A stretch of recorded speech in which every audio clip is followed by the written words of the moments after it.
in this video we are looking at limits. So here's the first example. F of x is equal to, so in the numerator we have x squared minus 9 divided by x minus 3. What would you do first? Wouldn't you want to factorize x squared minus 9? That is the difference of squares. So x minus 3, so square root the first term, square root the last term, and different signs in between. Notice we have x minus 3 in the numerator and x minus 3 in the denominator. Those will cancel and we'll be left with x plus 3. So notice as x approaches 3, we will get an answer of 6. So if x approaches 3, we will get an answer of 6 by substituting 3 there. So as x advances towards the number 3, this means we'll get an answer of 6. Right. So notice that x cannot be equal to minus 3 because 3 minus 3 will be 0. So x can only approach 3, but x cannot be equal to 3 because we'll get 0 in the denominator, which would make that undefined.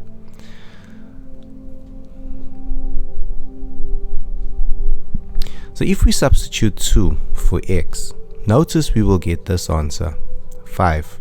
If we substitute 2,99 for x, we will get 5,99. If we substitute 3, we'll get undefined because 3 minus 3 is 0. If we substitute 3,01, we will get 6,01. 3,1, we'll get 6,1. So notice, as we approach 3, do you see it? As we approach 3, so as we approach 3, notice our answer becomes very close to 6. And that is what means by the limit. Okay? So as x approaches 3, we get an answer of 6, but x is not equal to 3. Example 1. Limit of x plus 3. So notice if I substitute 2, I'll get an answer of 5. Okay? So example 2, limit x approaches 1. So we can factorize the numerator. X squared minus 1, that's the difference of squares. That'll give us x minus 1, x plus 1. Notice we have x minus 1 in the numerator, x minus 1 in the denominator. They can cancel. This is the limit as x approaches 1. So we will substitute x is equal to 1 where we see x, and we will get an answer of 2. Okay, and those are final answers for example 1 and example 2. So do note the method here is that the first thing we have to do is factorize and then simplify and then substitute. Once again, factorize, simplify, substitute. Example 1, 1.1. So now we are doing the worksheet that I gave to you. As x approaches 2, substitute 2, we'll get 2 to the third is equal to 8. 1.2, substitute 3 into those brackets where you see x. Our answer there, so 3 squared is 9, minus 2 times 3 is minus 6, plus 5, our answer is 8. Do continue with the other answers. 1.3. Let's have a look at that one. What would you do first in this situation? Would you factorize the numerator? Think of what factors you would get. Very simple in these questions. All you have to do is look at the bottom here, the denominator. Definitely one of those factors is going to be x minus 2. Right, so this is what we'll get when we factorize the numerator. We'll get x minus 2, t minus 2, t minus 1. So we're going to cancel the t minus 2, t minus 2. Do note I made a mistake. This shouldn't be x here. This should be t here. T. Okay, those will cancel. And now we're going to substitute 1 where we see t, and 1 minus 1 is 0. Do note that that is t approaches 1 and not x approaches 1. The print was a bit small when I was looking at it. Why will it be t? Because there's t in the question over there. Right. 1.4, limit as x approaches 0, that should be as h approaches 0. Okay, so here too, h approaches 0. So h approaches 0. Notice we'll take out common factor of h in the numerator. Take out h times h is h squared, h times minus 1 is h. Notice that h will cancel, h will be left with h minus 1. So as h approaches 0, we substitute 0. Notice we're going to get an answer of minus 1. So this is limits, and limits now heads into the first principles. Okay, so now we're looking at average gradient. This should be exercise 2 if I'm not mistaken, and these are our first examples. So f of x is equal to 2x minus 5. So we are going to substitute x values. X is equal to minus 1 and x is equal to 4. Why are we doing this? Because we need to find out what are the corresponding y values. So if we put f of minus 1 here, we're going to get a y answer. This will give us minus 1 and the y answer that came out. So substituting minus 1, f of minus 1, wherever we see x, we'll put minus 1, and this is what we'll get is minus 7. Then we're going to substitute x is equal to 4, right? And if we plug that in, we're going to get the answer of 3. This means we can get coordinates of minus 1 and minus 7 and 4 and minus 3. We're then going to substitute this into the average gradient formula, and so those are our coordinates. Remember that when we substitute f of minus 1, we'll get a y answer out. Substituting f of 4, we'll get a y answer out. As a result, we will get the 3 as being the y value. The y is equal to minus 7 over there. The first values obviously will be x. In a bracket, it is always x followed by y. But in the equation, it is the y's on the top and the x's in the denominator. So substituting the x and y value into the formula, and those x and y values into the formula. So we're doing the top bracket. Minus 7 is y, minus 1 is x. Substituted there. And then we're going to substitute y is 3 and x is 4. There. Simplify the numerator and the denominator. We're going to get minus 10 over minus 5. A negative divided by a negative is positive. 10 divided by 5 is 2. Right, so our average gradient there is m is equal to 2. Right, then we're going to substitute f of minus 1. Notice this is the part 2 of the question. So x is equal to minus 1 substituted. Why are we doing this? So that we can get the corresponding y value. So after substituting, that answer of 9 will be the y value. This will give us the coordinates of minus 1 and 9. Now we're going to substitute x as 4. So if we substitute x as 4 into that, we're going to get an answer of 4. This means this coordinates will be 4 and 4. So substituting into the equation, our first one was minus 1 and 9. Notice that the 9 will go in the numerator and the minus 1 in the denominator. Then we are going to substitute the other coordinates, which is 4 and 4, right? 9 minus 4 was 5, minus 1 minus 4 is minus 5. So it's going to give us 5 over minus 5, which is equal to minus 1. So m is equal to minus 1, which is the average gradient. These are the examples. Next, it's the exercise. Exercise 2. Exercise 2, if I substitute minus 1, I'm going to get 5. This will give me the 5 in the bracket.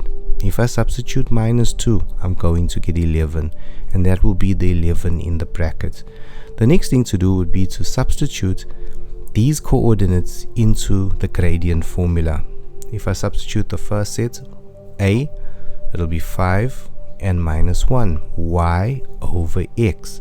Substituting the next lot, it'll be 11 over minus 2.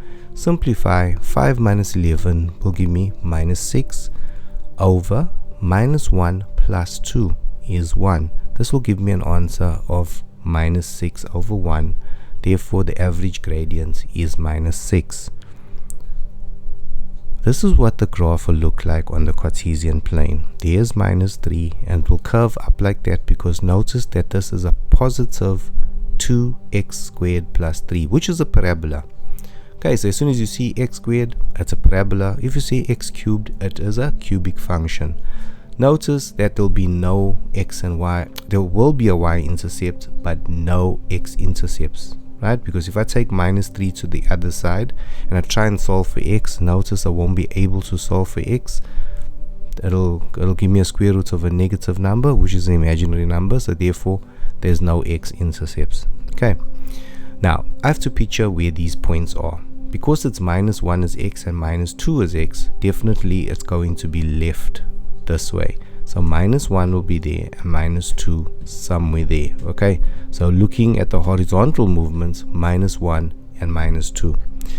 Okay, so using those 2 points, okay, that's going to be where my line is. Notice it's a negative 6, so the average gradient is going in a negative direction. That answer is correct. Right, so now we got average gradients again. Notice there's a different format that they're giving us. X is 1 and y is f of 1. B is 2, so the x value is 2 and y is f of 2. What does this mean? Practically, it's telling you that you must substitute the x value into the equation to find the y answer. You must substitute the x value into the y equation to find the y answer, as we have done before, nothing different. So here's the question that is given for exercise 2.212. F of x is equal to 2x plus 5. We are going to substitute f of 1. Substituting f of 1, I'm going to get 2 times 1 plus 5. Right, so that's going to give me the point 1 and 7. F of 2, I'm going to substitute the point 2. If I substitute 2 for x, I'm going to get 2 and 9. Okay, so the answer to this is 7 and the answer here is 9. I now have my coordinates. I can then put this into the gradient formula and then I'd have my average gradient. Okay, so we're looking at first principles next. And first principles is practically derivatives, but it's like from a long process of how to get the answer. Okay, it's like doing this whole unnecessary thing just to prove that that's the answer. But when it says in a question, solve this using first principles, you have to use first principles to get all the marks. When we're doing the other work, like the cubic function work, we are not going to use first principles to get the answer. All you're going to do is follow the method of moving the number in the front and apply the easy derivative rule. Okay, so here we got f of x is equal to 6. Now I did this one in the class, so it shouldn't be too hard for you. So I said 6x0, okay, 6x0, x plus h minus f of x, which is 6. And in the textbook, there is an example explaining this. I'm going to show it to you now. But just because I did it in the class, f of x is equal to 0, I'm not going to waste my time with this one. Looking at this example, it says this is the formula. F prime x is equal to the limit as h approaches 0. Remember we did limits earlier. It's the same thing. Then we have f x plus h in brackets minus f of x over h. Now notice here is that the question here said 3. Okay, given 3. They want you to find what is the derivative using first principles. So I was saying in the class that it's 3x to the 0. Then I will substitute x plus h for where that x to the 0 is. Now anything to the 0 is in fact 1. So this is why they wrote 3 here, because 3 times 1 is still 3. Now the question said f of x is equal to 3. In this question, f of x is equal to 3. So that means f of x is 3. So the formula says minus f of x, which means minus 3. 3 minus 3 is 0. 0 over h. Now, what is 0 divided by h? It is 0. Do you understand? So as h approaches 0, we can't substitute the 0 for h because 0 divided by h is already 0. So therefore, f prime x, which means the derivative of x, is equal to 0. Hence, the gradient of the horizontal line is 0. So here the question was y is equal to 3. Here the question was y is equal to 3. Now we know that all equations, for example, y is equal to 3 would be a horizontal line on the Cartesian plane. Let's consider this example. So the first question was f of x is equal to 3. Notice that the answer was 0 because all derivatives of constants is 0. Now in this question they are saying find from first principles the gradient of f of x is equal to 3x at any point. We know that the graph of y is equal to 3x is a straight line with its gradient of 3, a positive 3, which means that this graph is going from quadrant 1 to quadrant 4, if you can picture that on the Cartesian plane. Now we have to use the derivative formula from first principles, which is this formula over here. Now, substituting in, okay, so notice you have f of x is equal to 3x. I must first substitute x plus h where I see x. So x plus h is going to go where I see x. So this will give me 3x plus h. I will then multiply it out, 3 times x, 3 times h, which will give me 3x plus 3h, which is now written here. So if x plus h, take x plus h and place it where x is. This would now give me 3x plus 3h minus f of x. What was the question? The question was f of x, which means f of x is 3x. There's it there. 3x minus 3x is 0, which means there's only 3h over h remaining. 3h over h, notice that the h's cancel each other. I'm left with 3.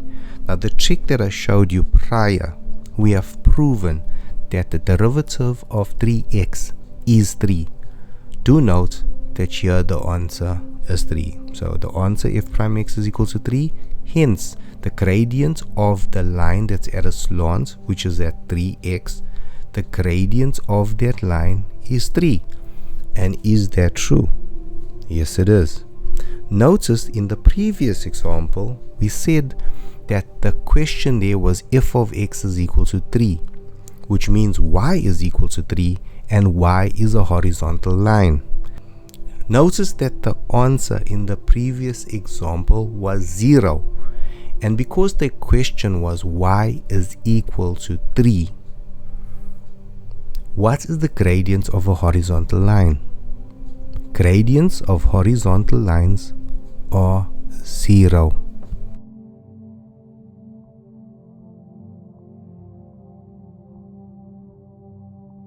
Coming back to our question, we can use the exact same method as in the textbook to prove that f prime x is 0 in this question that I just did on the screen. Do note I have done this one in class. Right, the second question, 3.2, f of x is equal to x, right? So limit as h approaches 0. You'll always write this formula first and then you will substitute, and at the end obviously your answer there would be f prime x, which is your answer. Right, so substituting x plus h wherever you see x, right, that's going to be, so where we saw x, we are now going to place x plus h because we are substituting x plus h. Then f of x is equal to x, so then minus f of x. Do you see f of x is equal to x minus x? Does that make sense so far? All over h. So now I have x minus x, which is going to disappear. I'm going to have h over h.